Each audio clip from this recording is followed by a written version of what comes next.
Hi, I'm Mark, and today I'll be bringing you a review of the Samsung Galaxy S5 Neo, which giffgaff sent me a couple of weeks ago to try out for you guys and bring you a review. The S5 Neo came out in August and retails at around £330, making it towards the top end of the mid-range phones you can get. The S5 Neo has a nice design, feels quite light and sits comfortably in your hand.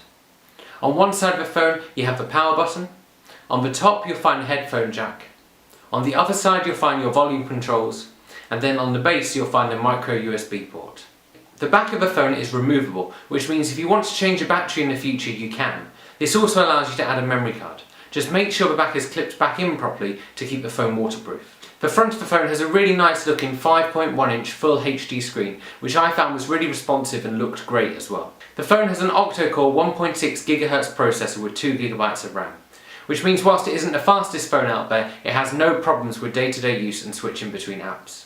The phone also comes with 16 GB built-in memory, plus a memory card slot allows you to add a further 128 GB using a micro SD card if you'd like to.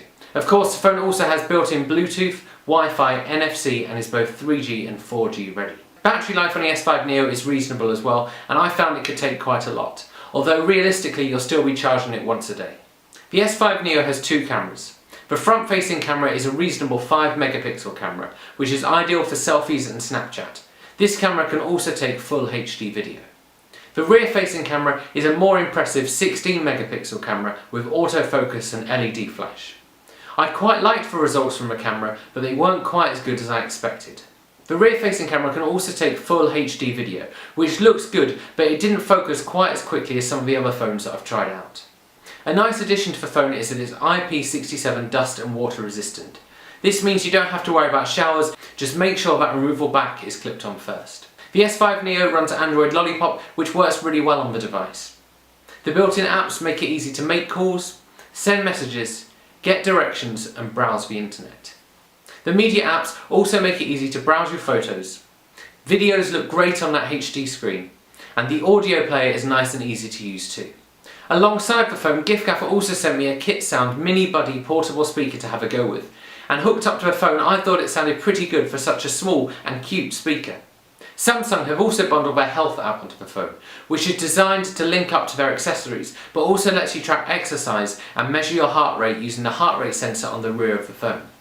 However, I found this sensor on the back of the phone really difficult to use. Of course, you also have access to the Google Play Store, which gives you a huge range of apps you can download, including apps to check the news, play games, or see how much data you've got left on this month's goodie bag. All in all, the Samsung Galaxy S5 Neo is a pretty good phone. It's got a really good looking screen and the waterproof feature is a nice thing to have. However, I did find the cameras were a little bit disappointing and the heart rate sensor incredibly frustrating to use. For those reasons, I give the Samsung Galaxy S5 Neo a 7 out of 10. I hope you found this review helpful. You can pick up the Samsung Galaxy S5 Neo on giffgaff now, and if you'd like the look of the little bumblebee speaker in the video, you can find that on phonegoodies.co.uk. And I will see you guys again soon.